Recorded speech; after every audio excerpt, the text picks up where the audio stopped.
7 candidates who are going to be speaking us today.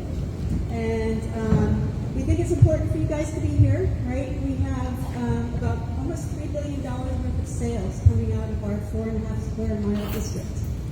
So it's big, and we're bad. And not only do we have companies, but we have residents that live here too.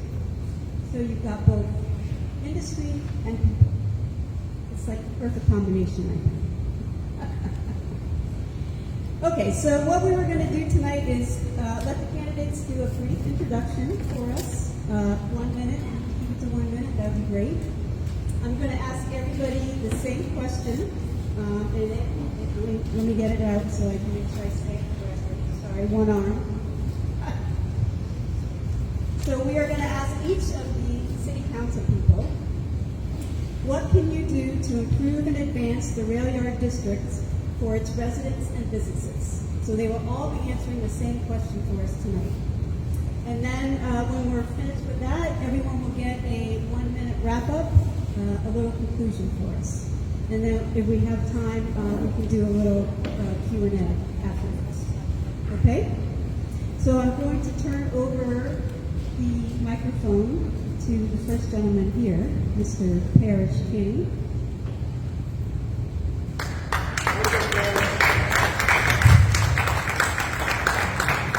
I'm doing so 1 minute. My name is Parrish King. I am born and raised here in Jacksonville. I grew up on the south side and lived in many parts of Jacksonville. It's been my dream since I was a kid. I've always wanted to run for city council. I'm a product of the public school system. Let's see. I have a little small business. I'm a painter. So I'm a hard worker. My dad's a licensed GC, so I've basically been doing construction all my life. And I'm very passionate about. I don't like that mic. I'm very passionate about just our civilization in general and where we're going and how great we can be. And I just have a pulling, I guess you can call it from God, to go down this path. So I'm just leaning into that. So that's all I got.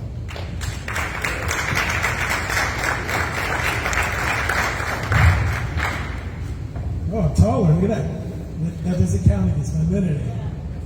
All right. So my name's John Phillips. I moved to town in 2001 for my first ever law job, looking at Folio Weekly at the place called The Landing. I don't know if you guys remember The Landing.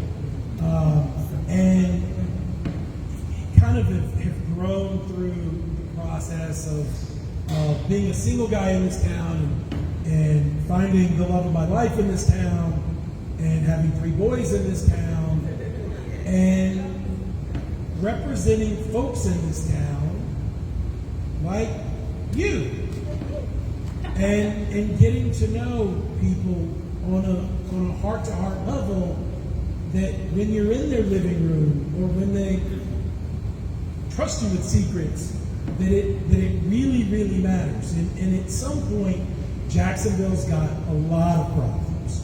Flooding, murders, I can't name them all in there. But we need some adults in the room. We've got to speak truth to power, and this is my calling at this time. Thank you.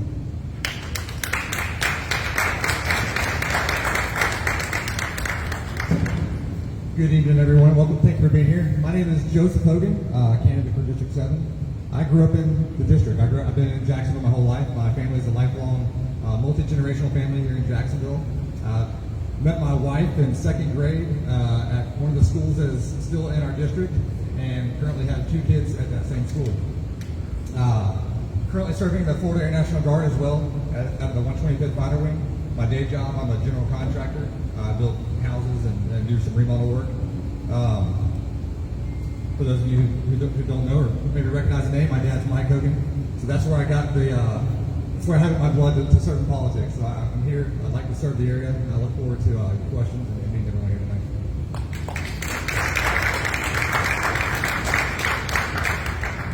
Good evening. Thank you all for being here, and thank you for the invite for me to be here and speak with you. My name is Kim Pryor, and like these other gentlemen here, I am running for City Council District 7. So I moved to Jacksonville in February of 1993 for a job that I held for 28 years right here in District 7. I design mortgage software for a living. I am now retired, so this city council job would be my full-time commitment. I'm not going to have anything that's going to be pulling me away from serving the people.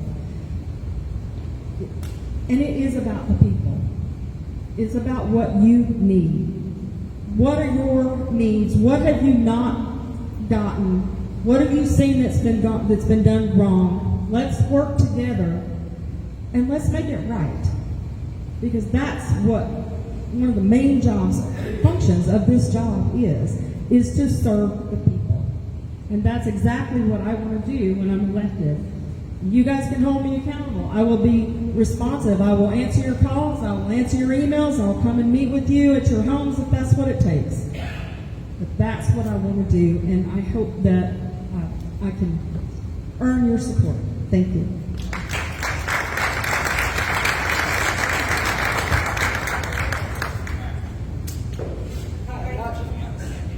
Jimmy can be with us today, so we're going to try and get him via cell phone as best we can. Go ahead. Say something, Jimmy. Hi, everyone. Yes. Yes. Rick? All right, well, that's awesome. Hi, everyone. Thank you all for letting me come in this very unorthodox manner. I apologize that I'm not there. I'm up in Washington, D.C. There is a large conference up here. That's sort of our biggest conference of the year, so I come back on Thursday. But my name's Phillips, and I'm running for Big Council 7, which of course you all know. So I'm a former Nicolum. I served for 8 years. Currently I'm now in the neighborhood. I work at 5-star president in government affairs. So I already sort of work in the government, both at the state and the local level. And I will say, I was incredibly excited at the Railyard to be a part of District 7 once we saw the new maps come out from judges who approved maps after our city council heavily gerrymandered them. I think Railyard District is one of the coolest areas it really could be. Like everything else in this city, of potential. And yet we need elected leaders that are finally going to put the attention and real full throttle drive to actually make some of these neighborhoods that have been around for really over 100 years fully flourish. We've got a lot of great bones in this part of the city, and I'm eager to kind of tell you about what I want to see get done, particularly here in the Railyard District, but also throughout the entirety of our city. My 3 biggest issues are neighborhoods and parks and infrastructure, and I think that the Railyard District could really benefit from all 3 parts of my plan. But I think I only have 1 minute, so thank you all for letting me call in this way, and yeah, I appreciate it.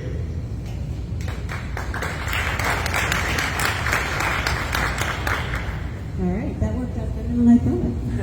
Okay. All right, so now the big question for each one of you. All right, I'll read the question again. As our city council representative for District 7, what can you do to improve and advance the Railyard District for both its residents and businesses? I usually like to go last so I can pick off other people's answers. What do I have? A minute to answer this, or a couple? Yeah, like I said, I'm leaning into this to a path that I think that I'm going to do a really good job at. I always tell people, my end goal is to be the best city councilman that the city's ever seen, and working overtime. As far as this district is concerned, on my website, which is parishking.com, I invite someone to check it out. I have some projects, not like this mic. I have some projects listed on there. One of them is a prototype STEM factory. It's a city-sponsored factory where, tradesmen, people who have little inventions, they can, we want to have an opportunity for people who have little inventions to build them. And, I'm very pro-free market. I want to see I want to see more millionaires in Jacksonville.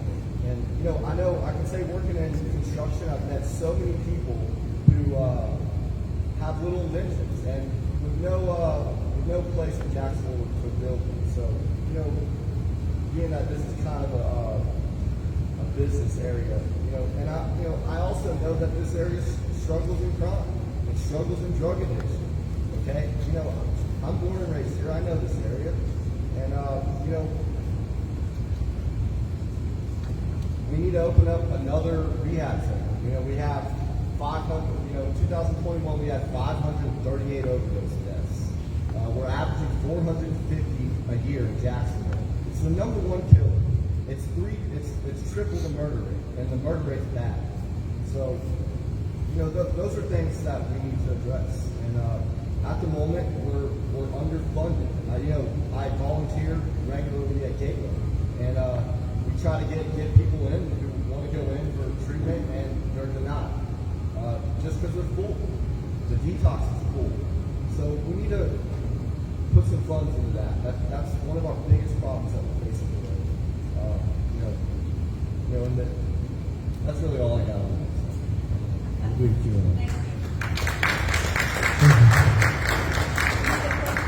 No, I got the question. And one thing will be sure, I will not call it in for you, folks. I'm gonna show up at the forums. I'm going to listen to you. I'm going to represent you with all of my heart. I'm not a stranger to this area. I've been at a wedding in this building where Bill Murray danced. I have traded legal services for a table at Echo Relics. Like I see the potential of this area, and it is two-part. It is residential and business, and we've got to have both respect each other, right? Nobody wants to live in the house or the building with kind of uncontrollable growth next to them, or we dealt with it at last town hall. Somebody that had a nuisance develop next to them. That's the city's job to make sure that you have adequate zoning. But the complaints that we've heard from the doors around this area are typical for Jacksonville. They're crime. Their infrastructure, flooding. These are things that our city has not dealt with very well at all. We need a comprehensive plan that I can't go into very well in 2 minutes, but I'm happy to talk to you one by one. But this is a precious district of all the historic districts, and bigger than that, this area is special and is ripe for growth. But we've got to grow it right.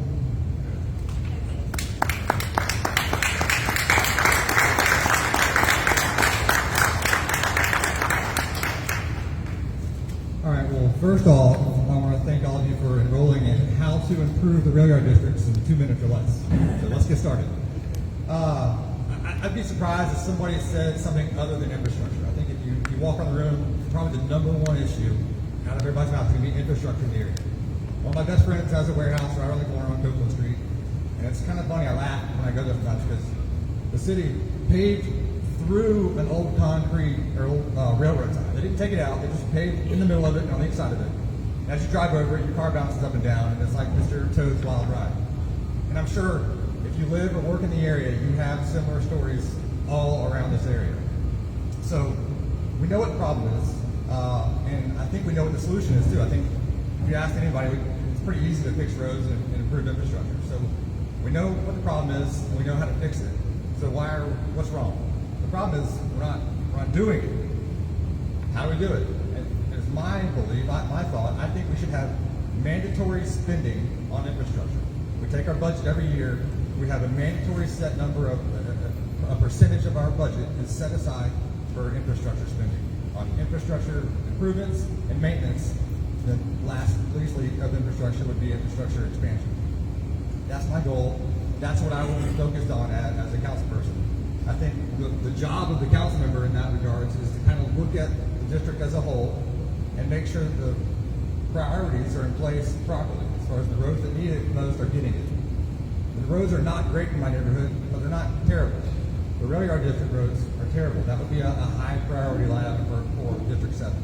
That's what I commit to doing. As your council member, I would ask for your vote on March 21st.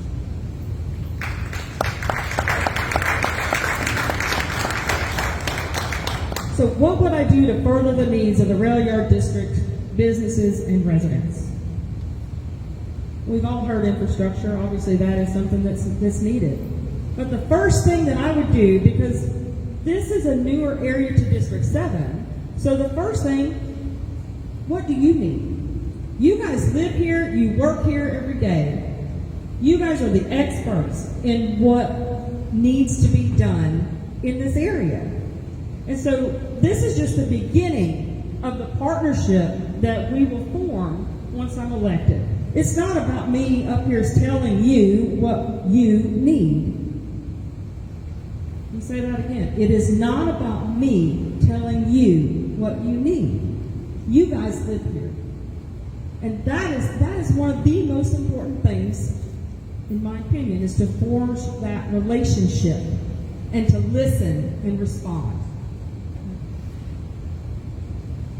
I can stand up here and promise that I'm going to, have X number of dollars into this area all day long. But the truth of the matter is that I'm one person. I'll be one person on council, and it takes forging relationships in other areas to try and get things done. In my 28-year career designing software, that particular role has prepared me well because I had to listen to our clients. They explained what their issues were, why they were coming to us, asking us to make changes to the software because something wasn't working right, it was taking too long for them to get done. So work with them, gather what their requirements are, then take that back, talk with the developers, things of that nature. It's all about collaboration and sharing the information. And so that is one of the things that I can promise that I will bring to the table is the ability to bring people together to solve the problems that you guys are going to share with me. And I'm asking for your vote on March 21st, Kim Park. Thank you.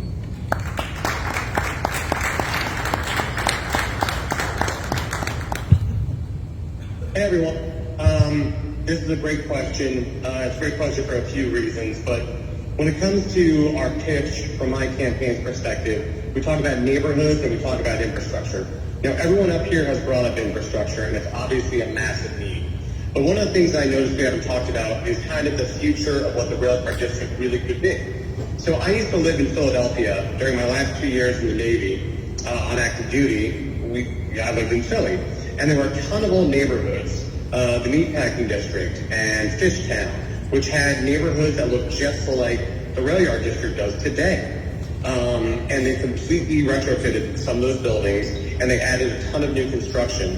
I think that the Railyard District could be a major piece to the missing middle for housing. So I think that we could really sort of refurbish a lot of the buildings using REV grants. So REV grants are essentially tax abatements. And right now they're pretty plentiful in the downtown area, but we've seen REV grants used on Main Street already in the Springfield area. So one of my goals is once I'm in council, I hope to find some of those major commercial corridors throughout our city, not just in District 7, but in other parts of the city that have massive needs, and provide REV grants to those areas as well. It helps entice developers to get involved. Then we need to create a master plan for the area. Now, some of you may have thought to yourselves, we've already seen a master plan for the Railyard District.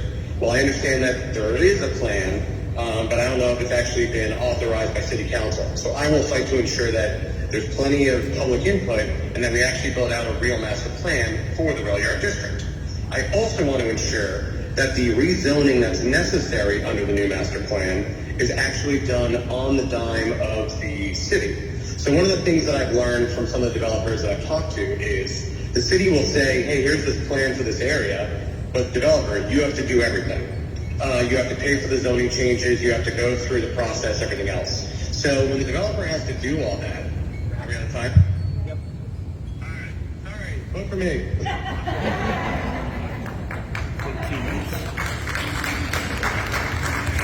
All right, thank you guys all for that. I'm gonna just have one more question, an audience question, and I've got Jeff from Beaver Street Fisheries who would like to ask the question of all of you. So I'm going to have him come up. He is our former president, Mr. Jeff Edwards. Thank you all for coming out. I know this is an arduous process that you have to go through to get elected, and hopefully it pays off for the community and for yourselves.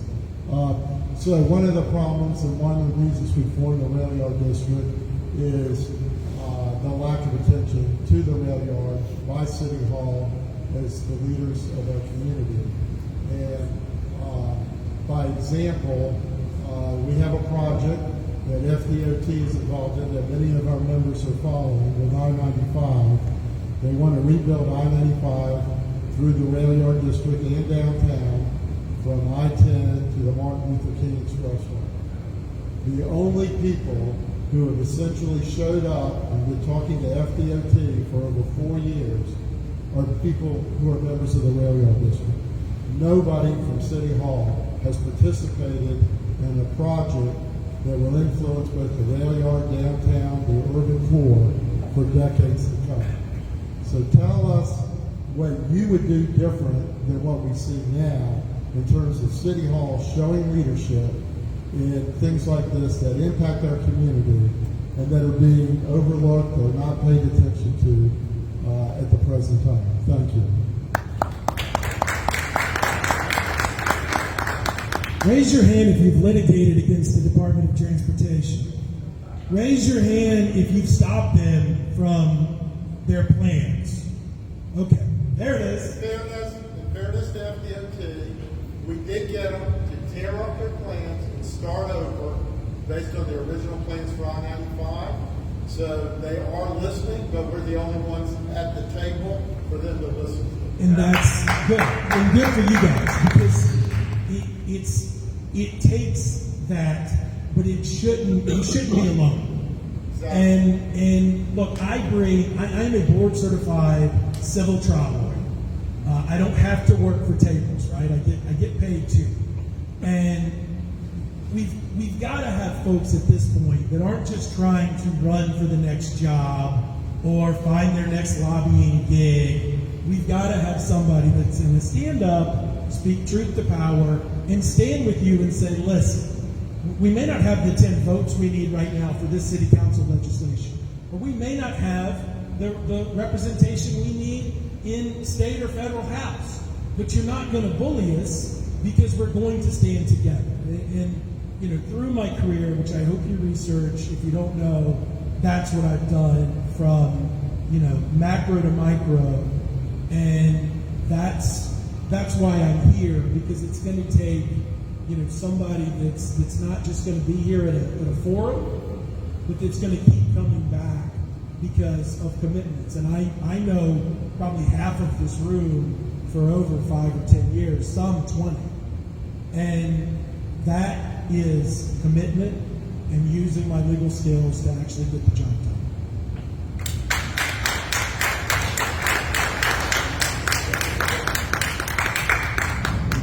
So, the Railroad District is a unique district. It's one of the economic engines of Jacksonville. The success of the businesses in this area is not the result of 19 council members and 1 mayor. It's the result of hard-working, talented people who want to work every day in this area and making it what it is. What we need is the same level of input from the city side to come alongside and say, we're going to do our part to make sure that you guys can be as successful as possible. Because ultimately, if it's businesses around here and the residents are doing well, it's better for everybody. Property values go up, more businesses want to come in. I think you've got to get the ground layer right first before you start bringing in people that want to come in here and move and live here. I think you've got to get that infrastructure in place first. My commitment is that as your council member, I'll be there. I'll be the guy that's going to be at those meetings. I want to be involved. That's why I'm here. I'm outnumbered in this race when it comes to party affiliation. So I wouldn't be here just for the fun of it. I'm here because I want to make a difference. And that's my commitment, and I'll be at the table with you.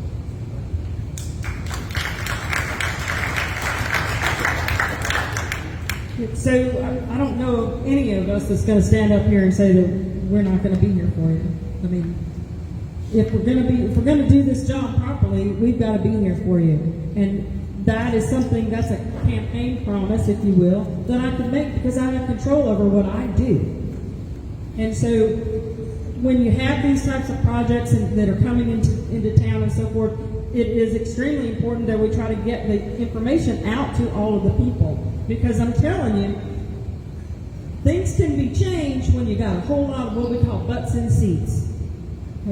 When, I was fighting against demolition downtown in front of city council and so forth, we put a call out to butts in seats. And that's what it's all about. The one city council member can't do it alone. It's going to take, again, a partnership, a collaboration with the people that are in the neighborhoods, and together we can make a difference. Absolutely. And that's what we should do. And that's what I'm promising you, that you will see me in the neighborhoods, you will see me out in the district, and I will work for you. Thank you.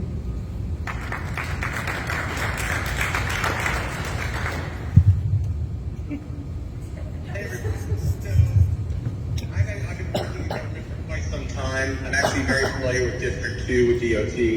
Now that the Railyard District is a part of District 7, I intend to be heavily involved in DOT projects moving forward. Right now, I live in the Riverside-Avondale area, and we're talking with DOT about their State Road 211 project.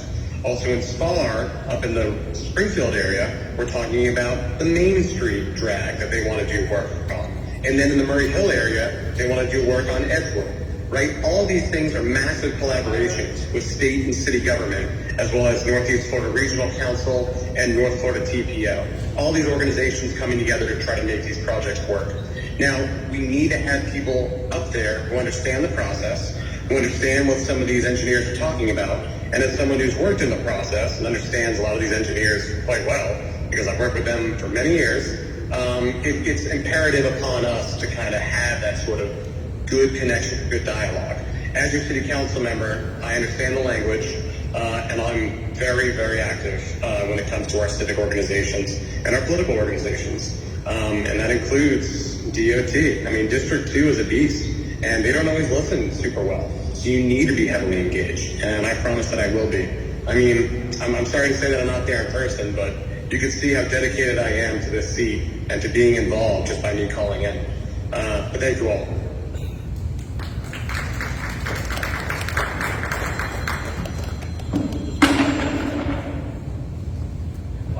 These seats are kind of, it's like right on the edge of the Whoa, the chairs are new. The chairs are new. Please take care of the chairs. Just transparency in general with the people of the district.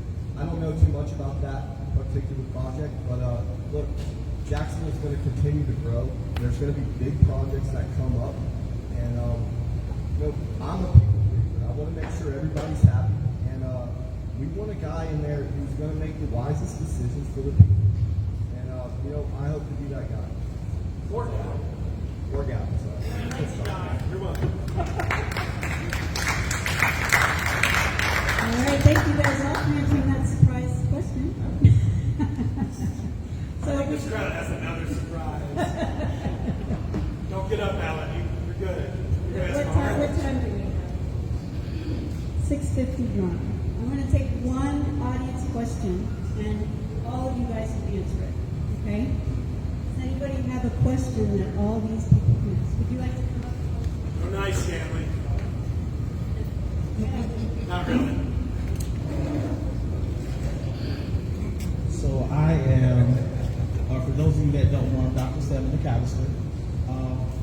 This is now Railyard District, and Durkeeville is now part of District 7, which was a part of District 9.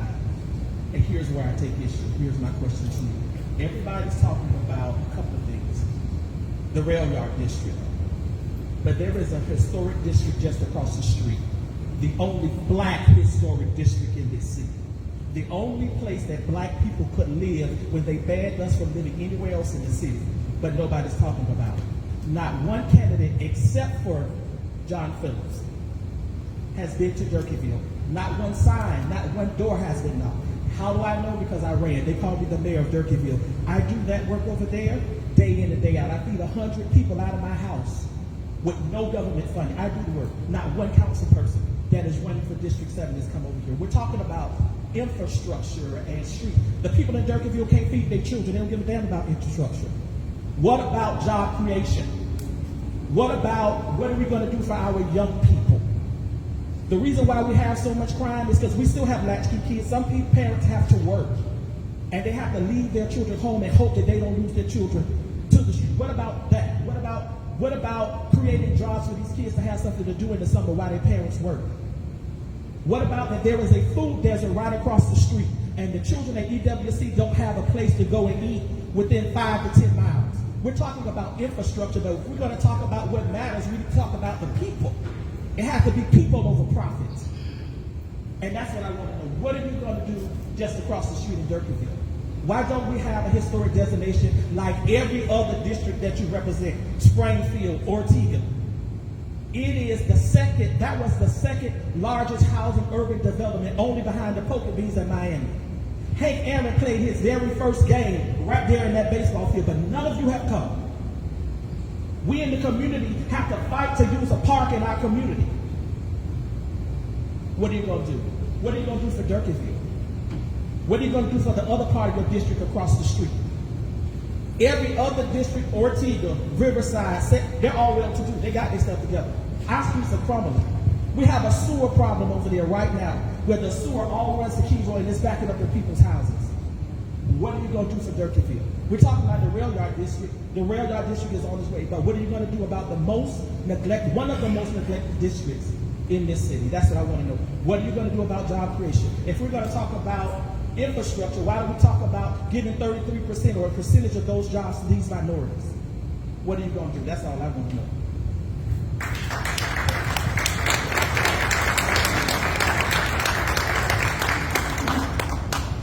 Thank you for that. Look, you're right, I haven't canvassed that area. Today I was canvassing Springfield, and unfortunately with the redistricting, I wasn't given adequate time to really canvass all neighborhoods. And I've been trying to get to all of them. And look, I'm not going to discriminate on what parts of the district I'm going to help. I want to be transparent with the people. If we want to put some historic preservation in it, then let's do it. I'd be honored to work with you and do whatever I can. So, I realize there's struggles. I grew up, both my parents were drug addicts. Read a little bit of my story on my website. I've come from those real struggles. So, I feel that in my soul. And there's some things that I know coming from that lifestyle that can really fix it. I can't get into all those details. But, I do come from that lifestyle that some of the people in Durkeeville struggle from. And, I do believe I have some state-of-the-art ideas to bring about to really help some of those issues.